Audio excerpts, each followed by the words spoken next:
অবস্থায় তিনি কিন্তু আহত হয়েছেন। কল্যাণ বন্দ্যোপাধ্যায় আহত হয়ে পড়েছেন।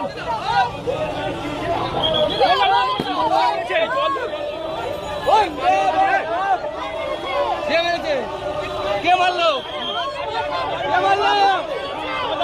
পানি পানি পানি পানি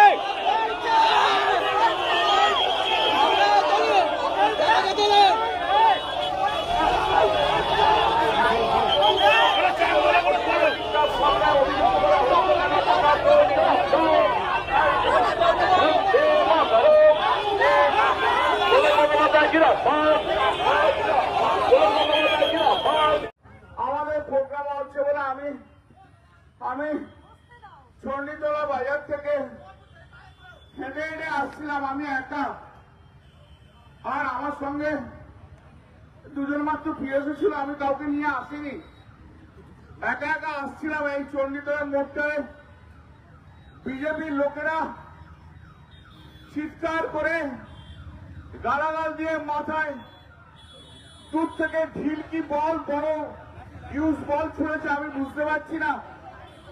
আমার মাথা দিয়ে রক্ত বেরোচ্ছে।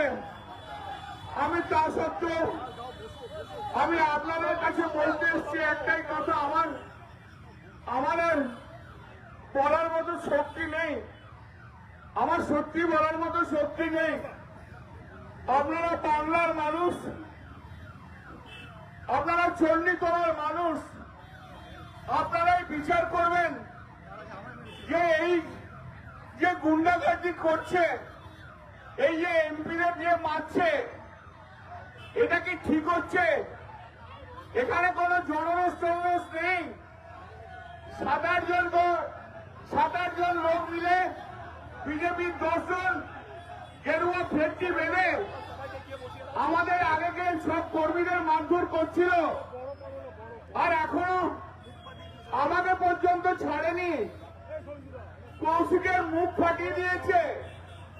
একটু আগে আমি যখন হেঁটে হেঁটে আসছিলাম, তখন একজন ভদ্রমহিলা, তিনি মোটর সাইকেল করে যাচ্ছিলেন, তার পিছনে বোধহয় স্বামী ছিল, রাস্তায় নেমে আমাকে বলল, দাদা আমাদের প্রচন্ড মেরেছে বিজেপির লোকজন। সারা পশ্চিমবাংলায় যেভাবে বিজেপি যেভাবে আমাদের ওপরে অত্যাচার করছে, বিজেপি শূন্য করে দিতে চাইছে, ওরা সিপিএম কে এবং পশ্চিমবাংলায় কংগ্রেসকে অক্সিজেন দিতে চাইছে।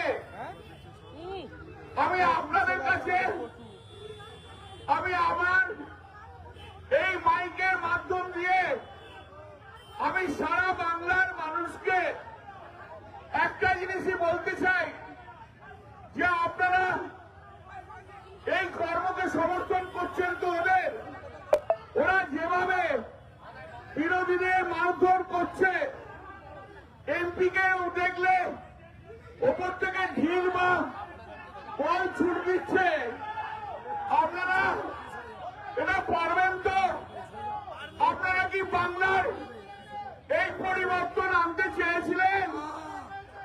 আমরা কি বাংলার, আমি মানুষের কাছে আবেদন জানাই, পশ্চিমবাংলার মানুষের কাছে আবেদন জানাই, যে এই 70 বছর বয়সে রাজনীতি করতে এসো, আমি দীর্ঘদিন ধরে রাজনীতি করছি, আমি সিপিএম এর বিরুদ্ধেও আন্দোলন করেছি, সিপিএম অনেক অন্যায় কাজ করেছে, কিন্তু সিপিএম কোনোদিন আমার শরীরে আঘাত করেনি। এই প্রথম পশ্চিমবাংলার মাটিতে আমরা এইভাবে আঘাতপ্রাপ্ত হলাম। জনরোষের নাম করে যা বলছে, এটা শ্রমিক ভট্টাচার্যের মস্তিষ্ক প্রসূত। জীবনে কোনোদিন সিপিএম এর বিরুদ্ধে আন্দোলন এরা করেনি। এরা এই জন্য আজকে বর্বরতার চূড়ান্ত জায়গায় গেছে। শুভেন্দু অধিকারী একটা খুনি।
কি চাইছি